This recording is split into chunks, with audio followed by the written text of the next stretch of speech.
All right. Chatterbox Reds live. Fun ball game tonight, huh, Trace? Trace, where you at? I'm out in the middle of nowhere, Nick. Literally. There are like a couple ball fields out here. Somehow I got signed up for something last minute, so here I am. Real enjoyable. I got a lot of things to talk about in regards to amateur athletics at some point. Not going to do it tonight. But I didn't get to see a ton of the game. I watched, like I said before, I watched a good amount of it. But at the same time, I'm not going to get into granular details because I don't feel comfortable doing that. I did get some tweets though. People were not happy, Nick, per usual. Yeah.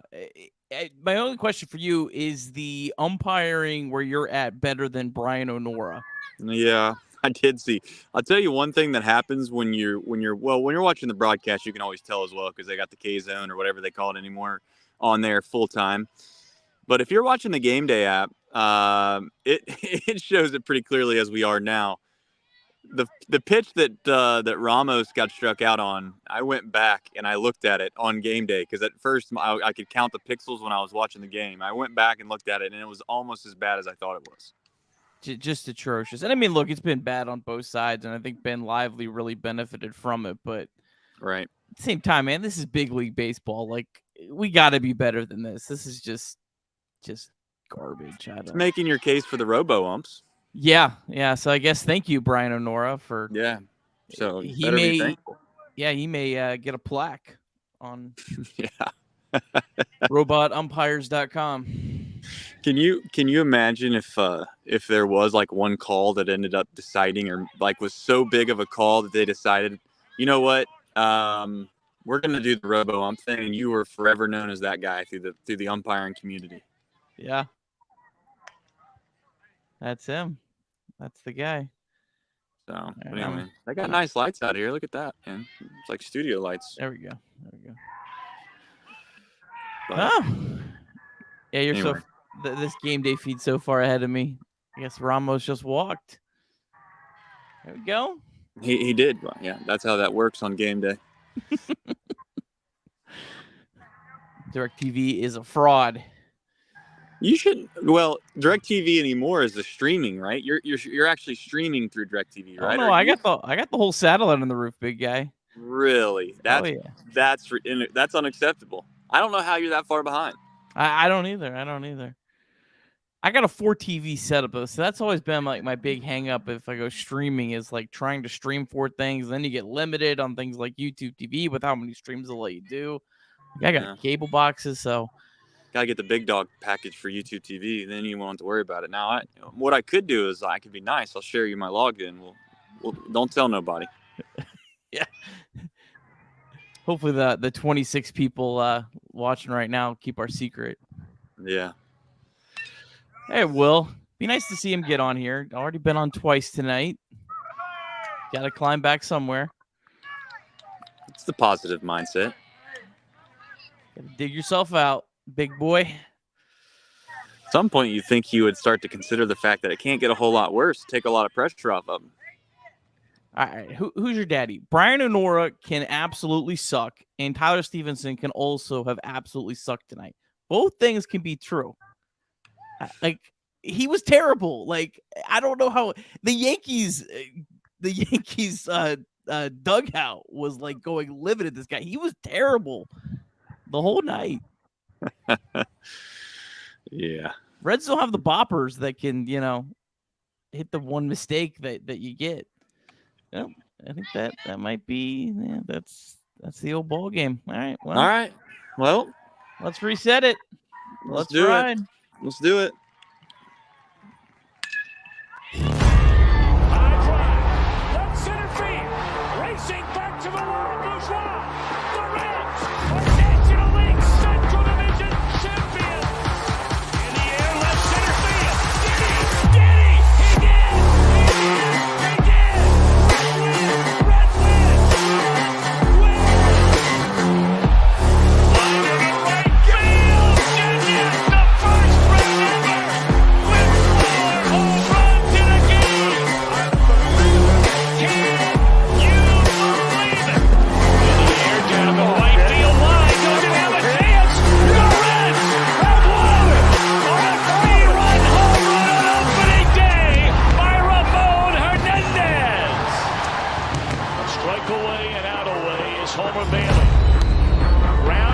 third. Frazier gloves, throw to first, and Homer Bailey, for the second time in his major league career, has tossed the note. Oh, are you kidding me? They moved as the second player in major league history to hit 7 home runs in the first 10 games. In the air, and the Reds win it. What a dream beginning to a career of Jay Bruce.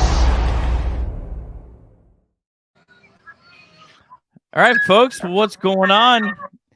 Nick Kirby, Trace Fowler here, Chatterbox Reds Live, coming up after a frustrating, probably the best way to say it, frustrating loss tonight for the Cincinnati Reds, 6-2. Trace, for the people who weren't on as we watched that ninth inning or whatever that was, where are you at? What are you up to tonight? Well, thankfully, I think that my night has ended. It looks as if this game is over, which means I am at my son's baseball game that I didn't know I was going to till like this morning, basically, or yesterday late last night, I think. But regardless, I was out here in the middle of nowhere, properly put on the lower third there. And more importantly, I was trying to watch this game on like 5 pixels on my phone. I did get to see a decent amount, more than maybe I lead on. I'm not that upset about this though. You know why? You want to know the real truth, Nick? I do. David Bell showed some fire for me, baby. He was not the traditional David Bell interview guy. I don't know. That made, I don't know. It just made my night. I just kind of like, you know what? It's all up from here. It's all up from here. So what you're saying is the next young Reds player that we need David Bell to be a little fiery with, we just needed him to put on a umpire's outfit. Right. And then David will show all that fire we need, right? Yeah, I mean, he does a good job with ejections. So maybe Yeah. you're onto something. All right. You're onto something. But yeah, go ahead, get us. I'm sure you got a little bit of a recap. You run through that recap and we'll get into the topics. All right, let's ride through it here. All right, Reds, Yankees. First time Yankees came to Great American Ballpark since 2017. Aaron Judge, rude welcome. Top of the first, he hit an absolute bomb off Ben Lively. But I tell you what, Ben Lively, he settled down and pitched a fantastic ball game. Only allowed 2 base runners the rest of the night. Lively would leave after walking Judge with 2 outs in the 6th. Ian Jabot came in and relieved Lively, something we will, I'm sure, talk about. Jabot 1 pitch away from getting out of the inning, but Anthony Rizzo hit a pitch it was barely a strike, 424 feet. And just like that, it was 3-0. But let's rewind back to the bottom of the 5th inning. Yankees starting pitcher Clark Schmidt was dominating the Reds, but he was told to wash his hands by the umpires after not passing an inspection, a sticky substance inspection before the inning. David Bell came in, got ejected for, I don't even think he was that crazy, but he got ejected for arguing the simple question of why was Schmidt allowed to stay in the game? That was a great question. And of course, after this incident, there was many great folks on Twitter doing some research on Clark Schmidt's spin rates, and they were drastically off the charts tonight. I'm sure it was just a crazy coincidence. No foul play there.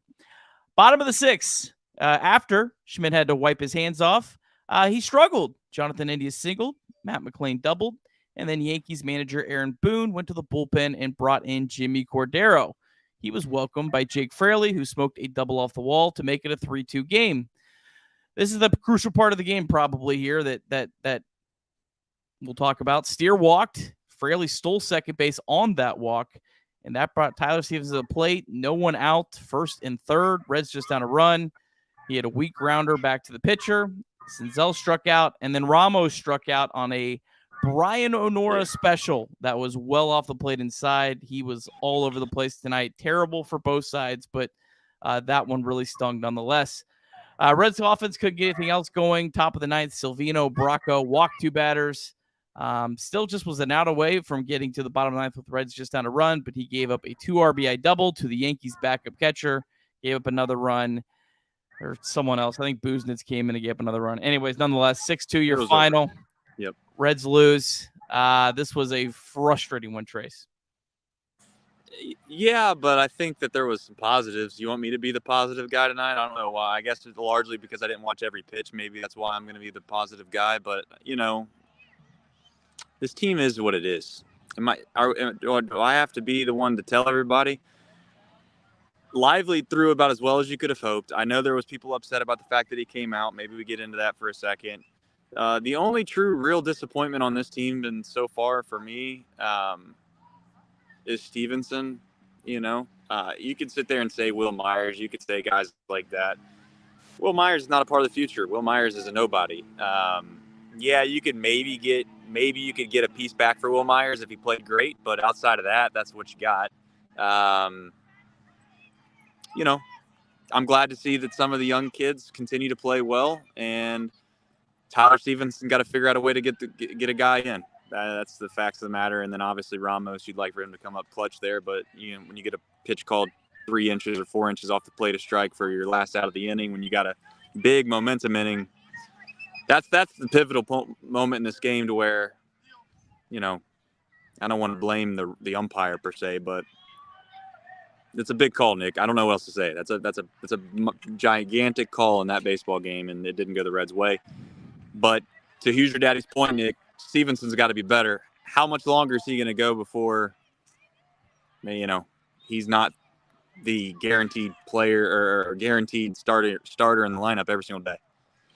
Yeah, I think that's no question. Tyler Stevenson is the biggest concern right now on this team. Everything else is, pretty well manageable or not that important for the future. But yeah, Tyler Stevenson's just not been very good. 0 for 4 tonight. Just had so many spots where it feels like I think he's pressing too on top of his. Well, struggles. definitely pressing. On Ben Lively, I know people want to be upset about that. Ben Lively, the most pitches he's thrown this season, including AAA, was 92 pitches. He exited at 83 today. This guy came up. He was in the bullpen, so he wasn't even starting his first 2 appearances with the Reds. He's not even as fully stretched out. Right. He's at his end. You're facing guys like Rizzo for a third time with a guy that's pitching great, but yeah, it's just Anthony Rizzo put a great swing. He's a great player. I don't have anything against taking him out, quite frankly. I know that most of the time I would jump the gun on that, but this has been Lively. This isn't like Ashcraft or Green or somebody like that. It's somebody that we would have been tickled pink per se if he had the stat line that he had tonight. However, the question I have for you is somebody that was probably a little more tuned in than me. I think Jabot is the one that came in for him. You have Rizzo up. Is that not a good spot for Alex Young? I'm openly asking. I'm not suggesting that's a guarantee, but what's the concept or what's the idea of bringing a right-hander in to face Rizzo? Yeah, I'm not 100% sure on that. I know they did bring Alex Young in later into the game, so they must have liked that matchup. I know Rizzo's not a drastic splits guy. He's not like a Jake Fraley splits guy. His splits are better against right-handed pitching, but it's also not as drastic. So, the thing we always got to remember with these matchups is they have so much data on these pitchers and their types of pitches, their spins, all those kind of things that spit out who's the best option. The fact that they used Alex Young right as the next pitcher makes me think that they just thought Ian Jabot was the best guy other than, I guess, Alexis Diaz, which they've made it clear they're not using him other than ninth. I would have liked to seen them use Alexis Diaz in the ninth. He's had a couple of days off. You don't know if you're going to have another chance to use him the rest of the series. You're only down a run.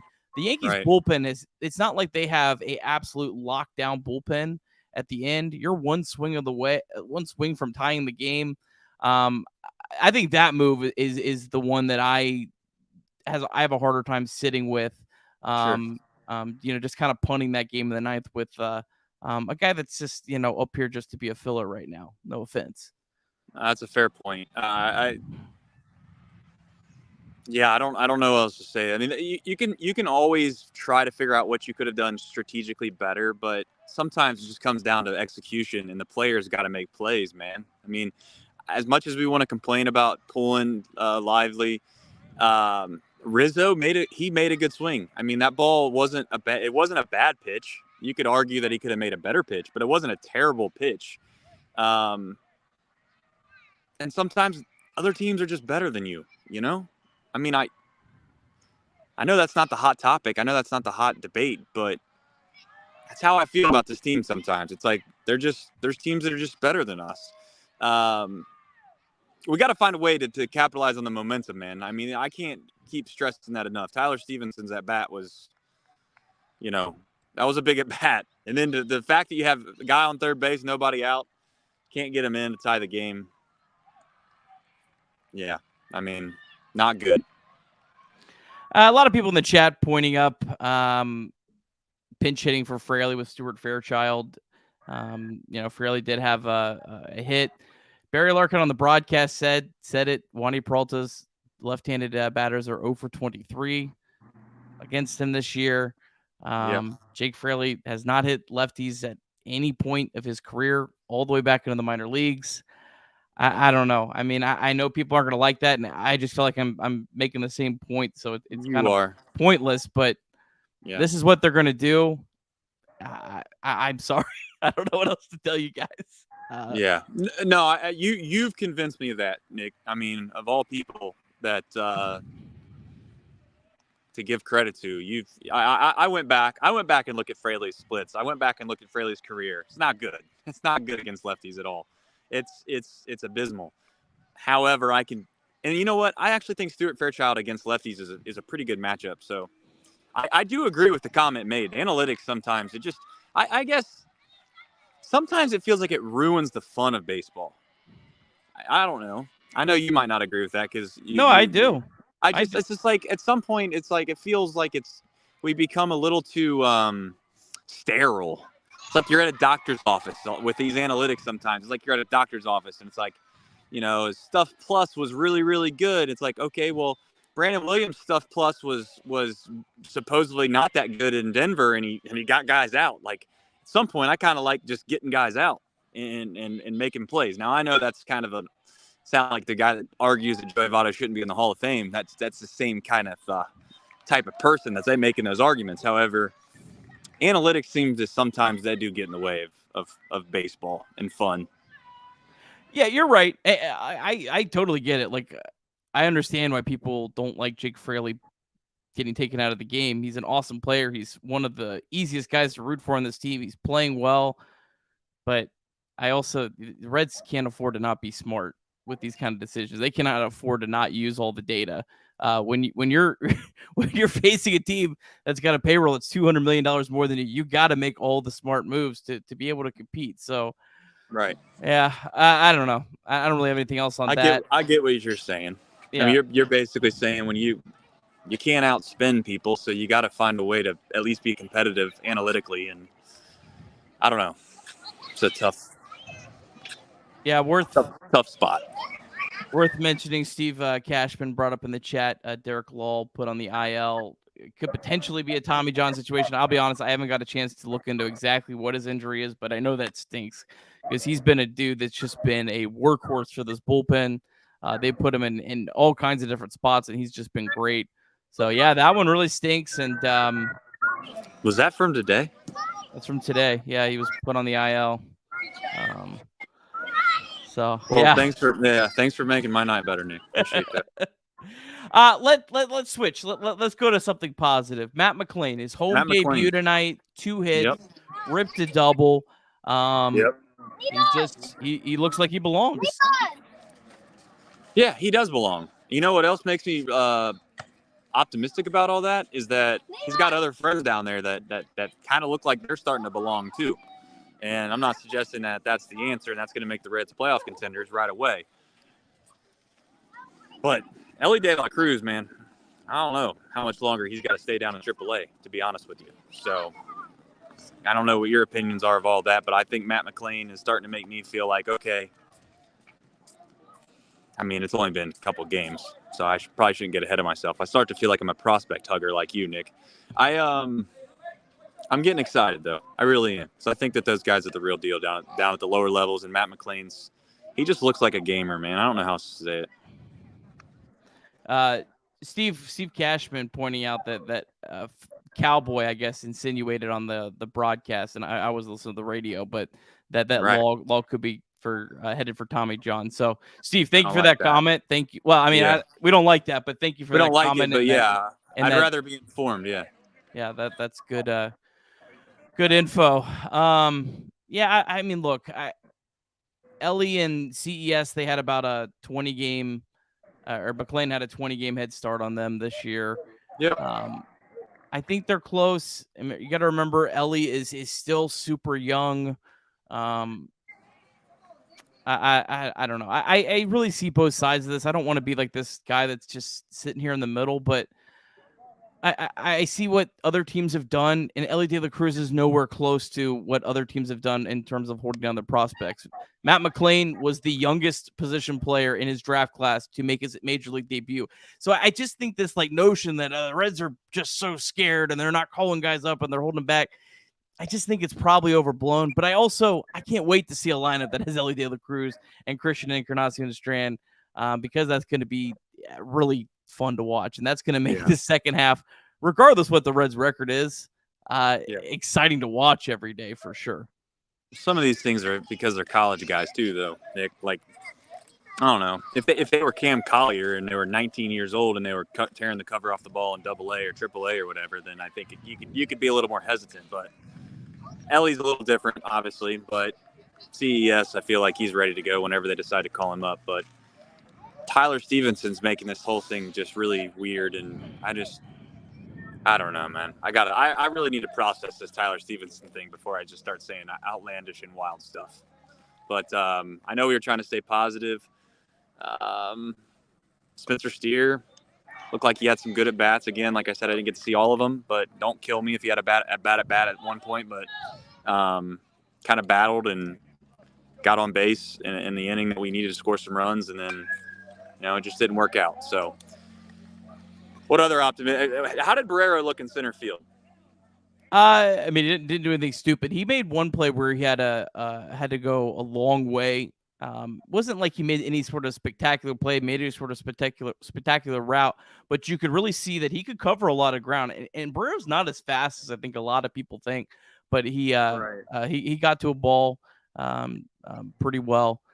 Is his sprint speed? Do you know off the top of your head if it's not that high? You would think he would be one of the top guys on the team. Just you look at him, he's oddly physically gifted, but he's not actually all that fast. I think Kevin Newman might have faster sprint speed than. No, he does. Kevin Newman does. I think that Barrera's quick. He's quick-footed, which means he can make a couple quick, 2 or 3 feet each way. He's really, really quick, but bases are 90 feet apart. Center field's got obviously some distance to it. So I was just curious your overall thoughts on that.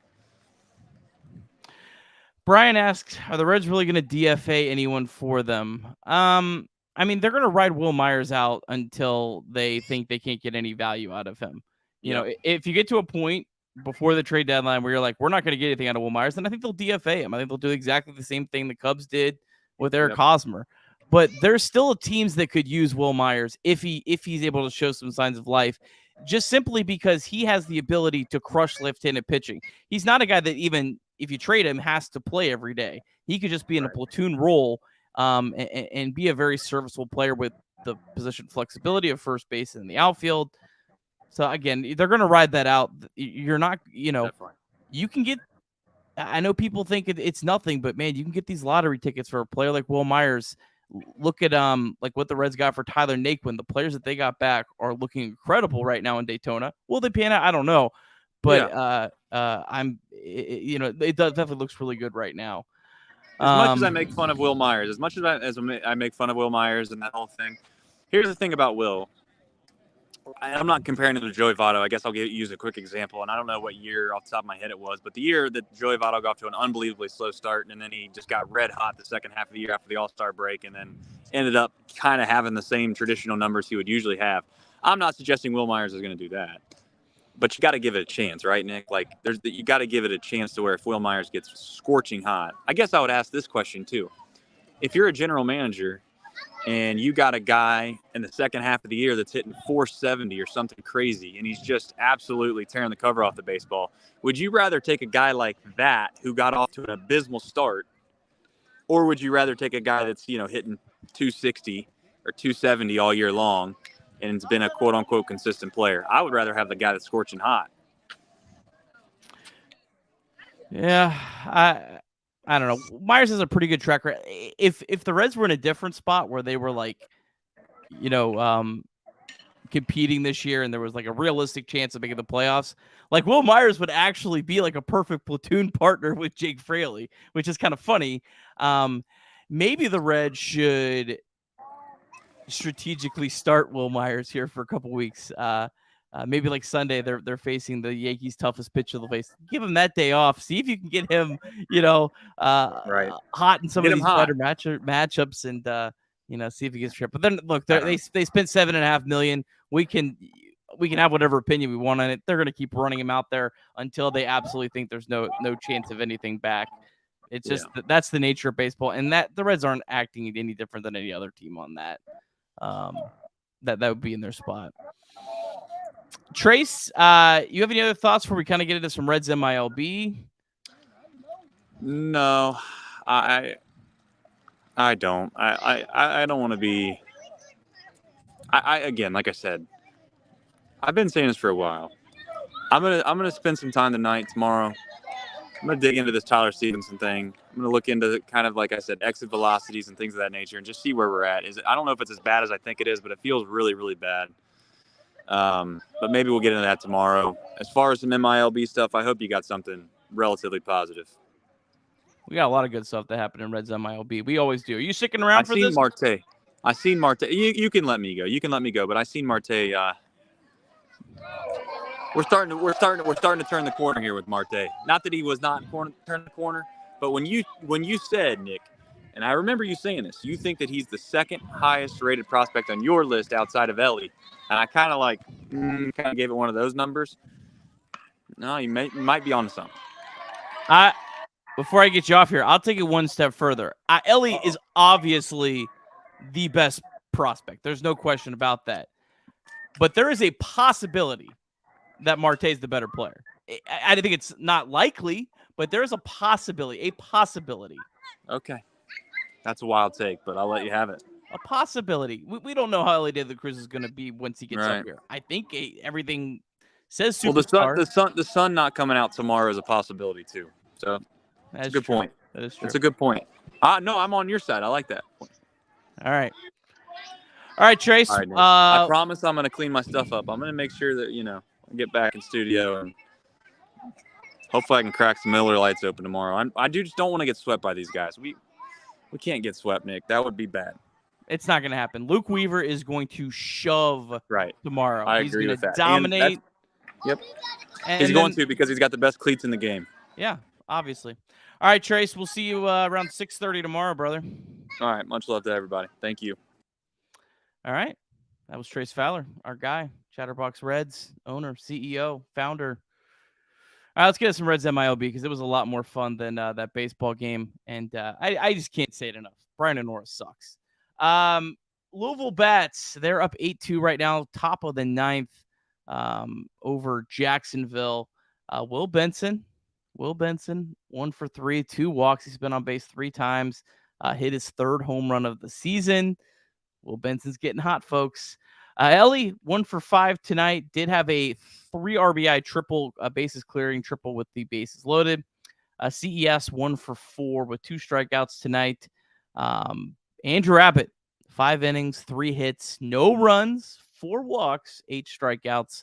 Abbott's ERA so far at AAA is 3.60, so good for Andrew Abbott. And as mentioned, Noelvi Marte, boy, is he heating up. 2 home runs today for Chattanooga. They lead 6-4. That is in the top of the 9th. Marte's OPS up to 864, which is just insane in that league with that experimental baseball that they're using.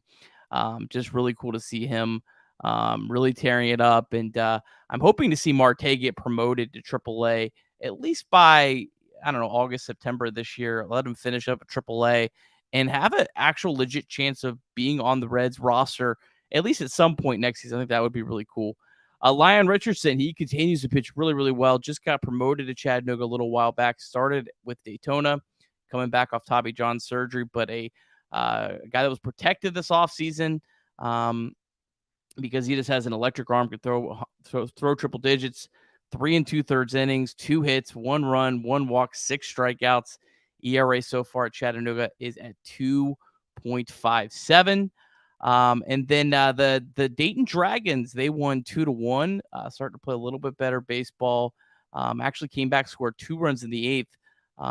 The story of this game, Julian Aguilar, he was absolutely incredible. His ERA is now down to 1.62 for the Dragons. 6 innings, 1 hit, 0 runs, 1 walk, 6 strikeouts. So only about 2 base runners over 6 innings. He is just pitching incredible for the Dragons. And then Austin Hendricks, he continues to hit really well of late.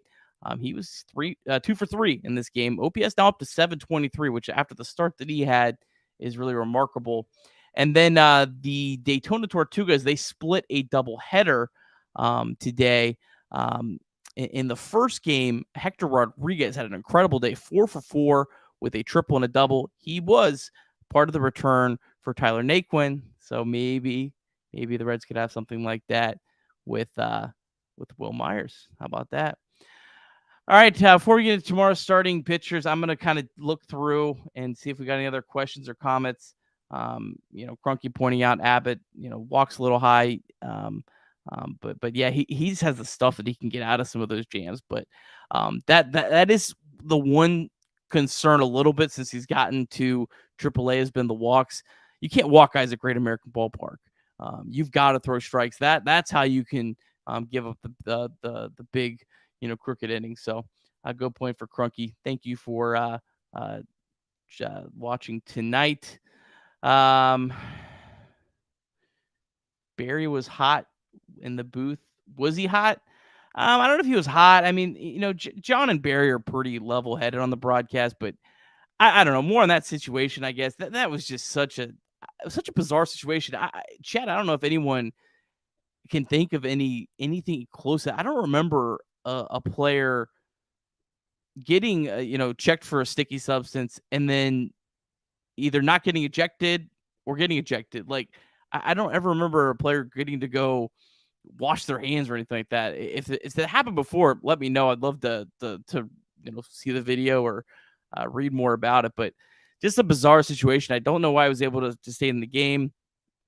And who knows? I mean, he just did not look the same after he washed his hands. And there's data on the spin rates. I don't want to be the whole conspiracy theorist guy, but he's not a good pitcher, and he pitched really well tonight. And it would have been nice to see the Reds at least get a chance to hit against him for 4 or 5 innings on a level playing field. But I don't know. Who knows? Just a very weird situation. Then Brian Onora just being absolutely terrible behind the plate didn't help. He was terrible for both sides. I know the Yankees are mad too. Ben Lively got a lot of really good calls, and credit to Ben Lively. He saw that they were expanding that. He was expanding that strike zone down and away, and he kept throwing pitches down there, and he capitalized. That's what a good pitcher has to do. Lively pitched really well, and I don't want to make too much about it because he was pitching in the biggest strike zone I can remember in a long time. But at the same time, he pitched well, and he's just done a great job for the Reds coming up and filling a massive need. So I don't know, just a frustrating game on multiple levels, from that sticky substance garbage to Brian Onora to Tyler Stevenson. Just frustrating tonight. But the good news is they play 162 games. And we'll be right back at it tomorrow. We got Luke Weaver on the mound. Luke pitched really well his last couple starts. I'm excited to see what he can do. Love to see him just come out and just show up for 6 innings tomorrow. That would be great. Yankees, it sounds like they're going with Johnny Brito. He's a guy that they've used an opener for a lot. They don't actually have this officially announced yet, but this is another guy that Reds should have a chance in this ballpark to have a really, really good afternoon, and hopefully they can get it done. So 4:10 tomorrow, we'll be live on the air probably around 6:40 or so. We try to go on in the 9th, but Thanks so much for tuning in. Stinker tonight. Some good stuff though. Matt McClain. Man, he looks like he belongs. And then, as we talked about, man, there's so much good stuff going on in the Reds minor league system. It's going to turn around here, folks. And we'll be with you along for the ride. We'll have a fantastic rest of your Friday night. If you haven't subscribed to Chatterbox Sports on YouTube, do that right now. And hit that like button. Hit that like button for tonight's show. That kind of stuff really helps us if you like our content. Hit that like button. And then be sure to subscribe to Chatterbox Reds anywhere you get podcasts. This will be available in podcast form tomorrow morning. And then we do it after every single game. Even on the weekends, you can always have your Chatterbox Reds fix, recap of the game, a little bit of conversation. It's always up. I'll guarantee it'll always be up by 4 a.m. That's my goal. Sometimes I get it up at like 3 a.m., but it'll always be up and in your feed by 4 a.m., ready for your daily commute or however else you get your day started. Well, talk to you all again tomorrow. Thanks again. Go Reds.